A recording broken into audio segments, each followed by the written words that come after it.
Bueno, son las 19:04. Hacemos un contacto en vivo en exteriores con nuestro compañero Lautaro Andrade, que se encuentra específicamente en el centro norte de la capital, para darnos información sobre la llegada de quien consideran el presidente electo de Venezuela. A esta hora arribó ya al país. Lautaro, buenas noches.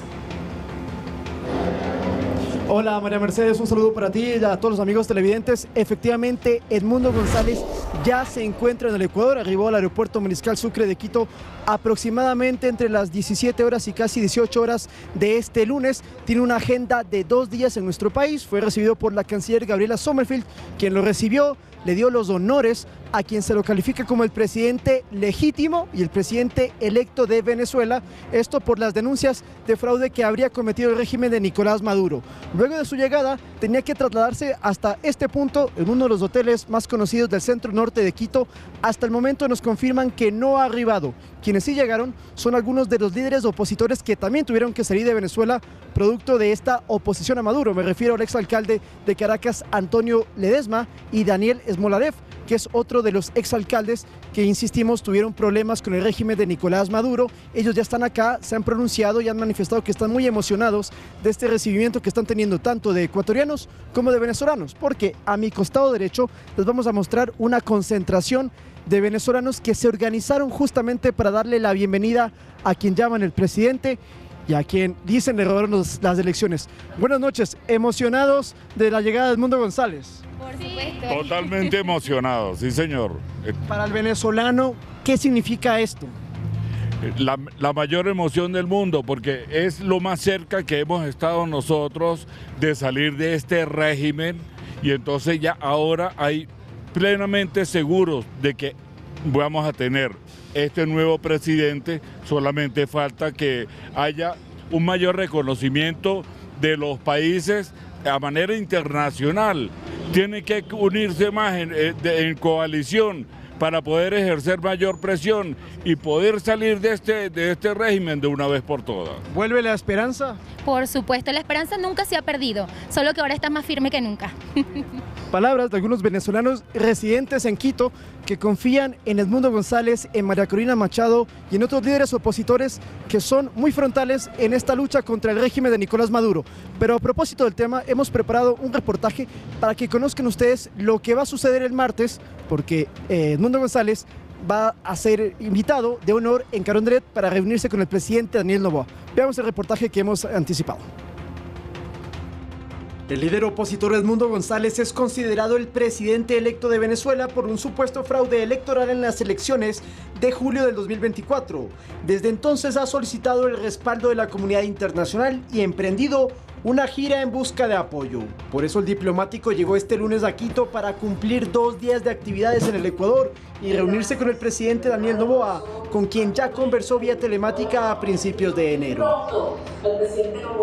Tras su arribo la tarde de este lunes al aeropuerto y posterior traslado a un hotel del norte de la capital, el martes fue convocada por María Corina Machado, la otra figura de la oposición venezolana, una concentración en la Plaza Grande frente al Palacio de Carondelet. Luego se realizará a las 12:30 un almuerzo dentro de la sede de gobierno que ofrecerá el presidente Daniel Noboa, a quien considera su homólogo. Para esta cita también se invitó a los alcaldes de Quito y Guayaquil y a las prefectas de Pichincha y Guayas, por ser las localidades del país que más venezolanos concentran. Sin embargo, las 4 autoridades locales declinaron la invitación. Ellos, al igual que la candidata a presidente de su partido Revolución Ciudadana, no se han pronunciado respecto al régimen de Maduro, a diferencia del exmandatario Rafael Correa. ¿Y por qué no lo vamos a reconocer? Porque no le gustan los gringos que haya ganado él. Porque hablan de irregularidades. ¿Dónde está? Prueben con las actas.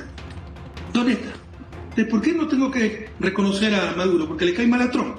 En Panamá, la oposición venezolana dejó las actas con las que probarían el fraude de Maduro, pero además, el Ecuador suscribió en la OEA una declaratoria para rechazar a lo que llaman un régimen autoritario y antidemocrático. El Ecuador no tiene relación alguna con el régimen de Maduro, ha descalificado su ilegítima y burlesca posesión y ha reconocido a Edmundo González Urrutia como el verdadero presidente de Venezuela. El martes finalizará la agenda de Edmundo González en nuestro país y se trasladará al Perú, donde lo espera la presidenta Dina Boluarte para una reunión el miércoles 29. González aún no puede retornar a su nación por el peligro de que el régimen lo detenga. Lautaro Andrade Castro, Noticias 7. Hay mucha expectativa en estos momentos de la llegada del presidente Edmundo González. Nos han dicho extraoficialmente que estaría en una reunión privada con autoridades de gobierno y luego entonces sí se trasladará hasta el hotel. Aquí va a pernoctar y mañana a las 9 de la mañana es la concentración en la Plaza Grande y él llegaría aproximadamente a las 10 aproximadamente al Palacio de Carondelet para el almuerzo que tienen y la reunión, insistimos, también con el presidente Daniel Noboa. Hay muchísima expectativa, muchísimas ansias por verlo. Nosotros vamos a permanecer en este punto a ver si efectivamente alcanza a llegar en el transcurso del noticiero Edmundo González Urrutia, diplomático y hoy considerado presidente electo de la nación sudamericana de Venezuela. Es la información que les comentamos aquí. Volvemos a estudio con más compañeros.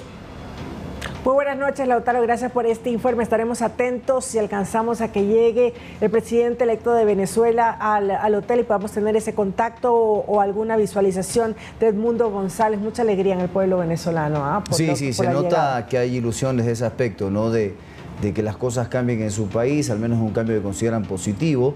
Así que Lautaro se mantendrá seguramente en el punto intentando pues poder tomar contacto con el presidente considerado electo de la República de Venezuela. Nosotros seguimos con información y vamos a contarles que Ecuador suscribió este lunes un acuerdo estratégico con el gigante tecnológico Google, que permitirá en este caso modernizar al Estado e implementar a la inteligencia artificial en la función pública.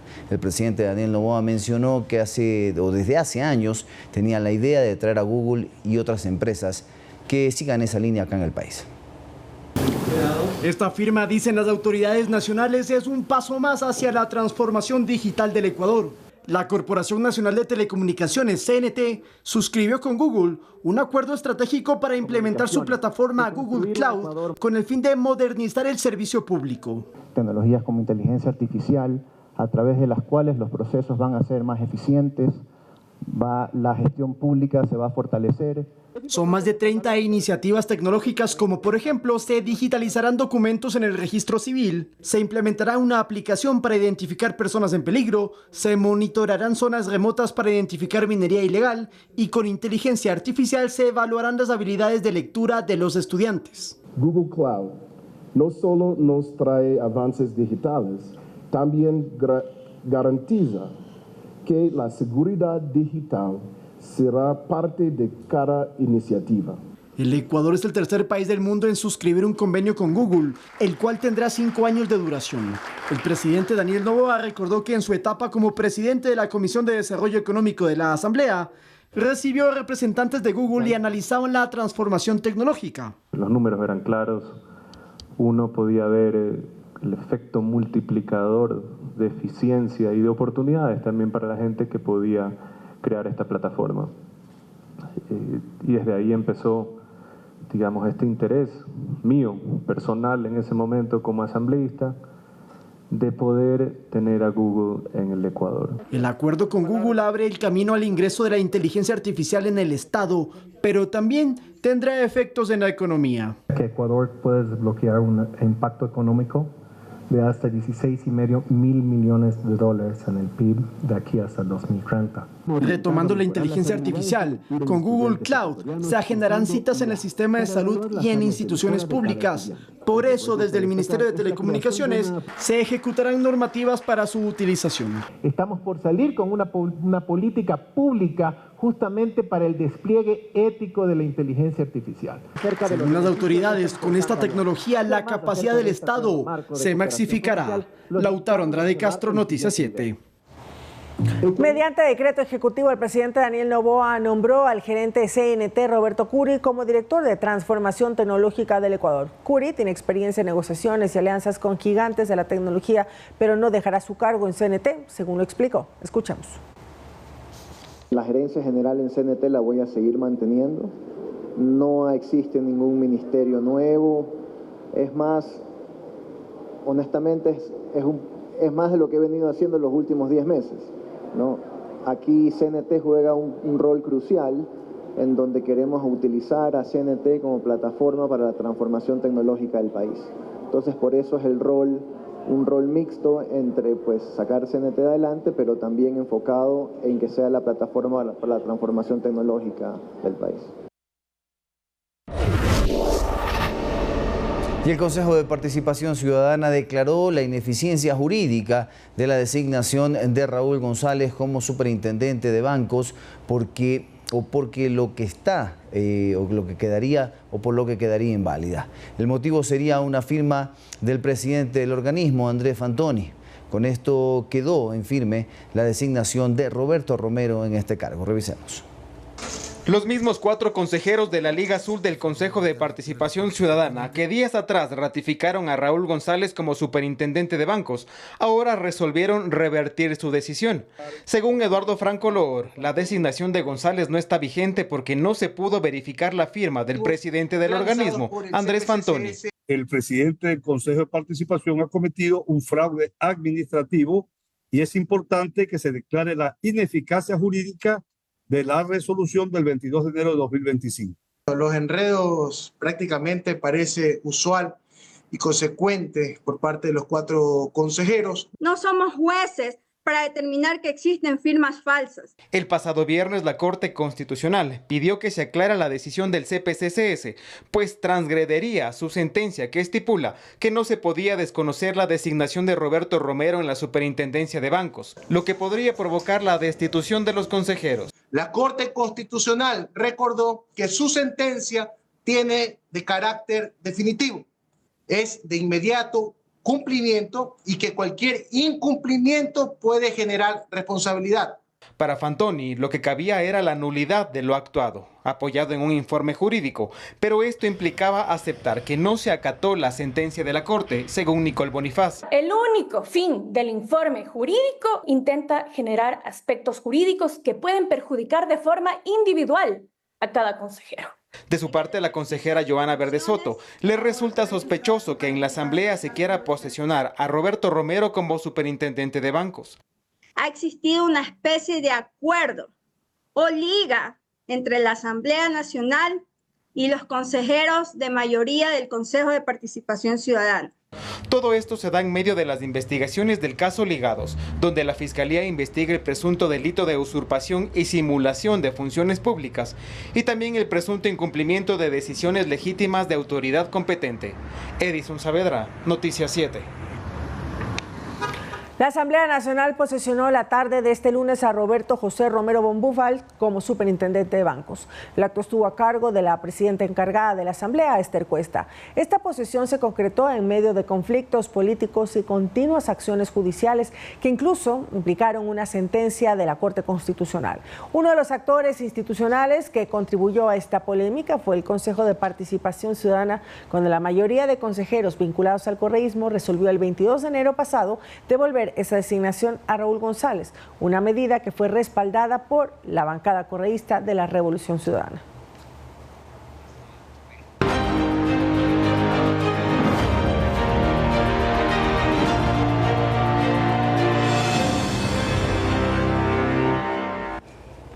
Y atención porque según el Consejo Nacional Electoral, las papeletas tienen un avance del 98.4% en su impresión y del 96.8% en lo que respecta a documentos electorales. Autoridades del organismo rector del sufragio catalogaron como exitosos los 2 simulacros ejecutados para verificar la viabilidad y solidez del sistema para los escrutinios. Revisemos.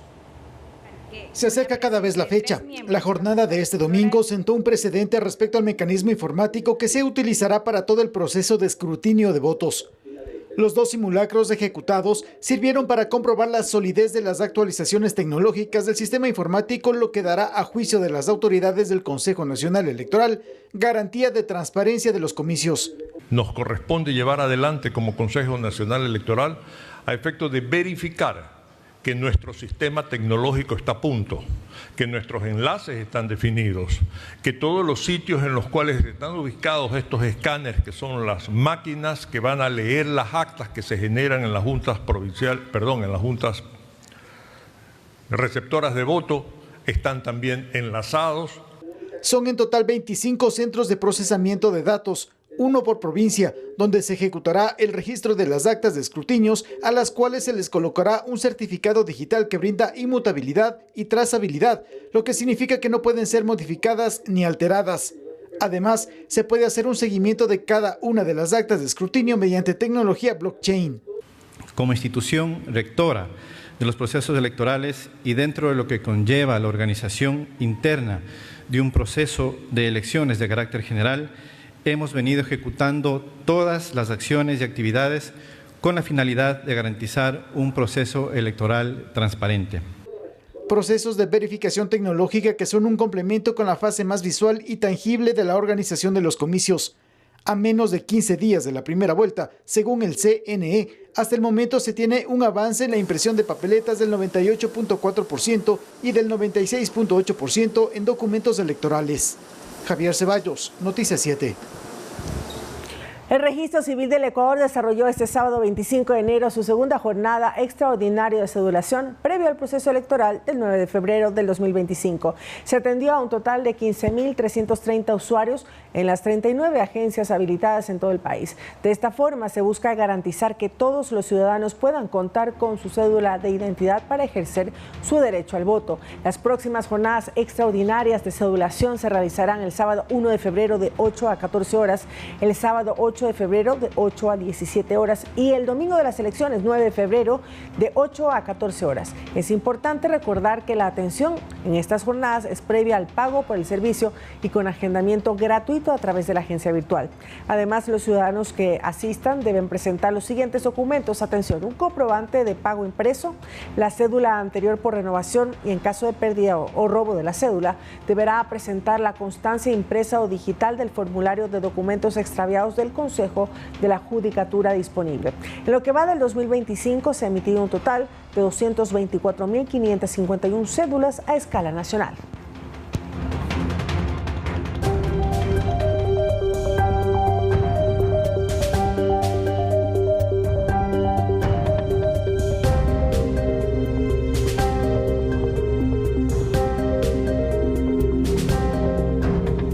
El gobierno colombiano aceptó las condiciones impuestas por Donald Trump para la deportación de migrantes indocumentados desde Estados Unidos. El impasse diplomático entre los dos países y las sanciones anunciadas por Trump mantuvo en incertidumbre a millones de personas.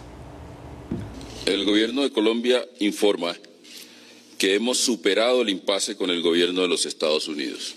De esta manera se ponía fin, al menos temporalmente, a la crisis diplomática entre Colombia y Estados Unidos, que mantuvo en tensión a millones de personas el pasado domingo. El motivo, la migración. Pero pongámonos en contexto. Hace algunos días el presidente de Estados Unidos, Donald Trump, inició la deportación de miles y miles de migrantes indocumentados que fueron capturados en las famosas redadas. Es ahí cuando Gustavo Petro, presidente de Colombia, reaccionó y protagonizó una pelea en redes sociales. Los Estados Unidos no pueden tratar como delincuentes a los migrantes colombianos. Desautorizo la entrada de aviones norteamericanos con migrantes colombianos a nuestro territorio. Estados Unidos debe establecer un protocolo de tratamiento digno a los migrantes antes de que los recibamos nosotros. El hecho provocó la reacción de Donald Trump, que decidió imponer varias sanciones, como el retiro de visas estadounidenses a todo el personal del gobierno de Petro, suspender de la Embajada de Estados Unidos en Colombia la emisión de visas para la ciudadanía y el incremento del 25% de arancel a los productos colombianos que entran a Estados Unidos. Petro no se quedó atrás. Le ordeno al ministro de Comercio Exterior elevar los aranceles de importaciones desde los Estados Unidos en un 25%. Finalmente, después de todo un día de incertidumbre, Petro aceptó las condiciones de Trump para la repatriación de migrantes.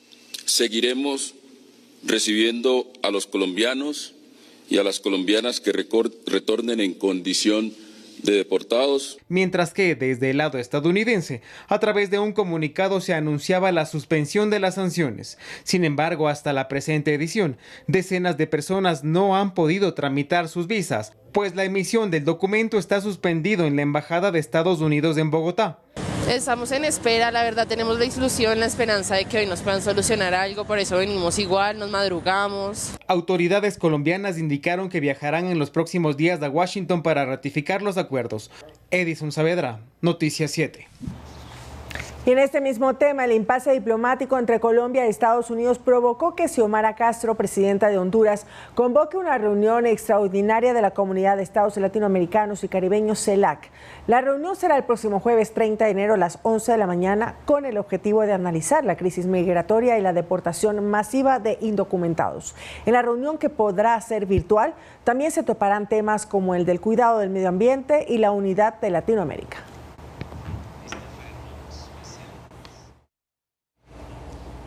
Un operativo a lo largo de Estados Unidos permite el arresto de centenares de inmigrantes con antecedentes criminales, según la Oficina de Inmigración y Aduanas. Enrique García Fuentes nos cuenta un poco más de lo que sucedió desde Chicago. Estamos en Chicago, Illinois. Vamos a arrestar a quienes amenazan la seguridad pública. Tenemos a todos los agentes del gobierno, tenemos alguaciles federales, tenemos agentes del FBI, ATF y de la DEA. Así fue como el zar fronterizo Tom Homan dio inicio al operativo para detener a inmigrantes indocumentados con antecedentes penales en Chicago. Estas son imágenes grabadas en el noroeste de la ciudad. Los operativos también arrojaron decenas de arrestos en poblados de Colorado. Estas imágenes, proporcionadas por la DEA o Administración de Control de Drogas, se realizaron en un improvisado club nocturno en el condado Adams, cerca de Denver. Al club solo se accedía con invitación.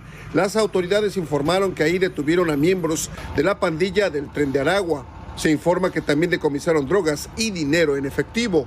En el área de Chicago también hubo arrestos en suburbios del norte y oeste de la ciudad. Un total de 956 personas fueron detenidas en un solo día en todo el país. No se sabe cuántos inmigrantes irregulares fueron arrestados en cada poblado o ciudad. El operativo nacional causó gran temor en barrios latinos de la Ciudad de los Vientos, donde muchos residentes han reducido considerablemente las salidas de casa. Y algunos se preguntan qué pasará cuando terminen de arrestar a gente con historial criminal.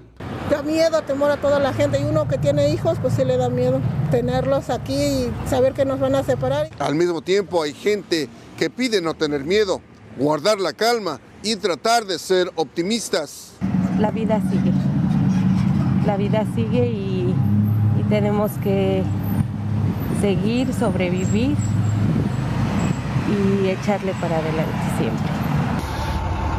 Enrique García Fuentes, Voz de América, Chicago. Amigos televidentes, es momento de hacer una pequeña pausa. Cuando regresemos les contamos que el presidente Daniel Noboa confirmó una alianza estratégica para la expansión del muelle de aguas profundas en Pozorja, esto al suroeste de Guayaquil. Volvemos.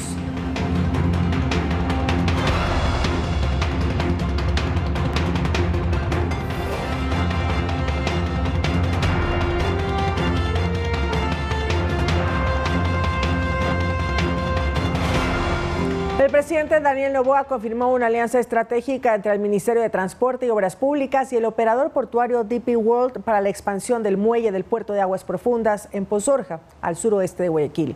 El objetivo de esta alianza es impulsar el desarrollo del transporte marítimo, fluvial y la actividad portuaria, mejorando así los procesos de importación y exportación de productos. El presidente Daniel Noboa realizó el anuncio del proyecto que aumentará la longitud del muelle de 467.5 a más de 700 metros y la adquisición de nuevo equipamiento para incrementar la capacidad operativa del puerto de aguas profundas de Pozorja como parte de las acciones para impulsar el crecimiento económico del país. La expansión del muelle permitirá que Ecuador se consolide como un actor clave en la región. Al fortalecer nuestra competitividad, nos proyectamos como un referente en transporte marítimo. El jefe de Estado señaló que la adquisición de equipamiento moderno como grúas Pórtico y grúas RTG permitirá recibir simultáneamente hasta 2 buques post-Panamax cargados a su máxima capacidad. Además, que los productos ecuatorianos se volverán más competitivos en los mercados internacionales, ahorrando tiempo y dinero a los productores. Esto vuelve más competitivos nuestros productos en los mercados internacionales, ahorrando tiempo y dinero a nuestros productores. Es decir, permitirá que el camarón, las flores y otros productos ecuatorianos lleguen al mundo con mayor facilidad y en mejores condiciones. Sobre el tiempo que tomarán los trabajos, del representante de DP World estimó que serán unos 15 meses y la ampliación estaría lista para el segundo trimestre de 2026.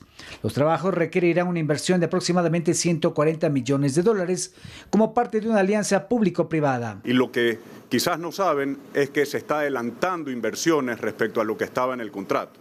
Algo que es muy importante y es algo que la flexibilidad de las alianzas público-privadas los permite. Esta infraestructura de primer nivel será otorgada al Estado cuando finalice nuestra concesión, siendo un claro ejemplo del éxito de las alianzas público-privadas. Finalmente, el primer mandatario resaltó el efecto social que tendrá esta obra en la generación de empleo y la reducción de la inseguridad. Rommel Garzón, Noticias 7. Y la Comisión de Transparencia, Participación Ciudadana y Control Social de la Asamblea tendrá 30 días para analizar y tramitar el proyecto de ley económico urgente para impulsar, en este caso, la economía de mujeres emprendedoras. Esta iniciativa, enviada por el Ejecutivo, crea mecanismos financieros y sociales que motiven su acceso a recursos, capacitación y mercados, garantizando para ellas equidad de oportunidades en el campo económico. La bienvenida. Para finales de febrero, esta iniciativa enviada por el Ejecutivo a la Asamblea deberá ser aprobada o eventualmente rechazada por el Pleno del Legislativo.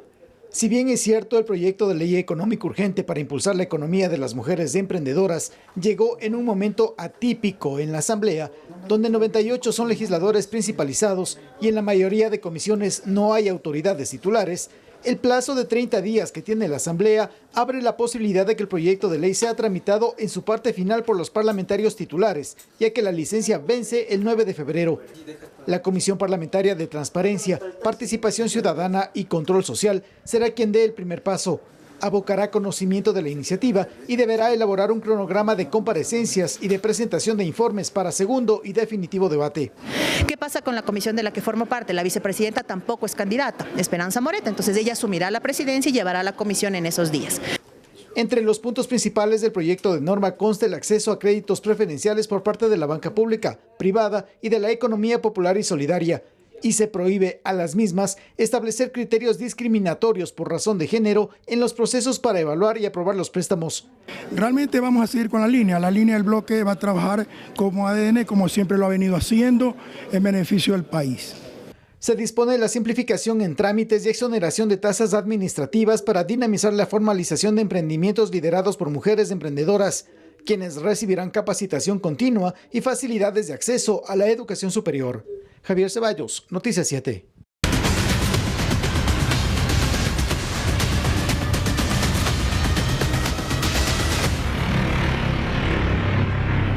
En la ciudad de Esmeraldas, la Policía Nacional realizó varias intervenciones que dejaron armas decomisadas y detenidos. Los operativos preventivos de control permitieron aislar a un adolescente con boleta de captura vigente. Los operativos policiales ejecutados en las últimas 24 horas por el eje investigativo, inteligencia y servicio preventivo por el distrito de Esmeraldas permitieron en el primer caso parar la marcha de una motocicleta en el que viajaban dos personas. Quien iba de copiloto llevaba un arma de fuego con su respectiva munición. Hablamos de un triángulo de seguridad, la trilogía que radica autoridades, policía y ciudadanía. En este caso, ciudadanía está cumpliendo con las denuncias, policía está cumpliendo con la productividad que le estamos presentando y autoridades judiciales que les corresponde aplicar todo el peso de la ley. Siguiendo la línea investigativa, llegaron hasta la isla Piangapi. En varios allanamientos encontraron una subametralladora, pistola y munición de diferente calibre. Las armas ingresaron en cadena de custodia para su respectivo cotejamiento y determinar si fueron usadas en algún evento delictivo. Que dentro de estas evidencias también tenemos radios de comunicación, radios que nos hacen presumir que eran utilizadas para alertar de algún tipo de operativo en este tipo de sectores. Mientras en el barrio universitario al norte de Esmeraldas fueron detenidas dos personas por porte ilegal de arma de fuego. La sorpresa, que uno de los sospechosos de ser integrante de una organización delictiva era menor de edad y tenía una cuenta pendiente con la justicia. Vigente en la ciudad de Guayaquil por incumplimiento de autoridad. En resumen, 4 armas cortas sacadas de las calles, así como una arma larga y 4 detenidos para investigaciones. Iván Casamen, Noticias 7. Y atención, porque al centro oriente de Quito, el Cuerpo de Bomberos atendió una emergencia por intoxicación de monóxido de carbono. 4 personas de una misma familia fueron afectadas. La oportuna intervención de los paramédicos del Cuerpo de Bomberos les salvó la vida. Cuando se acababa el domingo y faltaban pocos minutos para que llegue el lunes, el cuerpo de bomberos fue alertado de una emergencia en el sector de Monjas. Al llegar, los rescatistas se encontraron con 4 personas, 2 hombres y 2 mujeres, todos de una misma familia en estado inconsciente.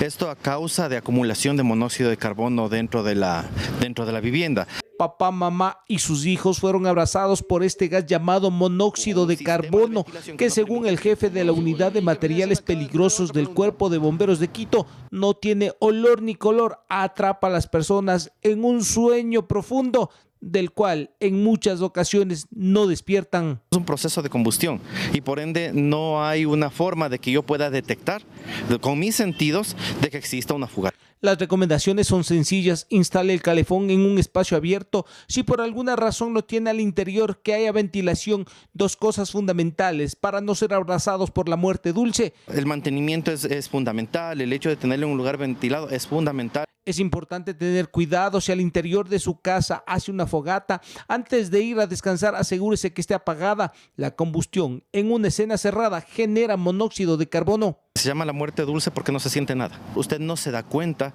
que está respirando monóxido de carbono. En el 2023 se registraron 58 personas atendidas por monóxido de carbono, en el 2024 99 y en el primer mes del nuevo año 12. Iván Casamen, Noticias 7.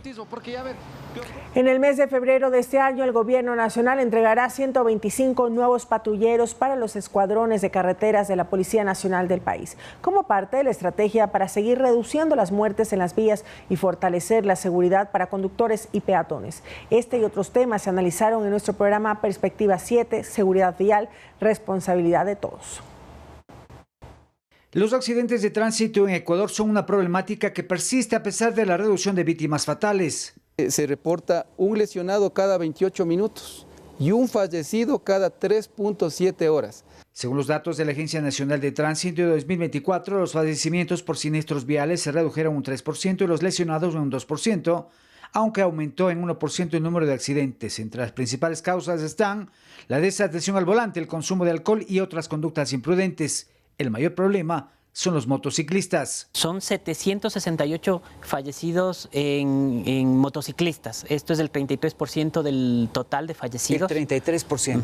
Por ello se trabaja en una normativa para que todos los conductores de las motos, incluidas eléctricas, cuenten con la documentación respectiva y cumplan con todos los requisitos de los demás actores viales. Un vehículo no sujeto a control, eso quiere decir que no tiene licencia, no tiene matrícula, no usan casco, y tenemos casos de que van a altas velocidades. Por su parte, la Fundación Caruna, Corazones en el Cielo, destacó la colaboración de entidades públicas y privadas en el arreglo de un tramo de 4 kilómetros de la avenida Simón Bolívar, una de las más peligrosas del país, y el municipio de Quito no recibe la obra. Yo estuve con el señor alcalde. De improviso me encontré con él, le pedí que nos reciba, en todo caso que él haga la entrega de estos 4 kilómetros a la ciudad de Quito. Pero ya le se delegó reciba a la otra obra, persona, no hay voluntad. Para enfrentar la situación, en el mes de febrero el gobierno entregará 125 nuevos patrulleros para los escuadrones de carreteras de la Policía Nacional del país, como parte de la estrategia para seguir reduciendo las muertes en las vías. El parque vehicular va a ser renovado en el tema de tránsito específicamente a los 16 años. Y la disposición presidencial es que a partir de el mes de febrero, pues la Policía Nacional tome, sobre todo en sitios estratégicos en donde sabemos que hay mayor incidencia de robos, delincuencia organizada, de estos grupos terroristas, siniestralidad, pues ingresemos con estas unidades. Estos esfuerzos incluyen educación vial en el sistema educativo, reformas legislativas y una mayor coordinación interinstitucional para garantizar que las medidas tengan impacto. Rommel Garzón, Noticias 7.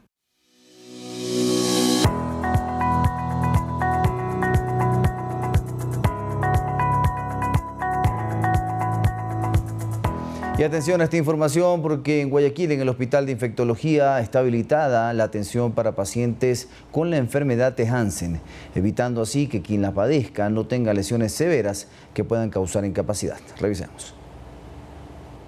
La denominada enfermedad de Hansen o lepra es causada por la bacteria Microbacterium leprae, cuyo promedio de incubación e inicio de síntomas se da en un periodo de 5 años, según lo señala la Organización Mundial de la Salud. Los especialistas aseguran que no es altamente contagiosa, sin embargo requiere de tratamiento oportuno que evite deformaciones o lesiones progresivas que puedan causar incapacidad.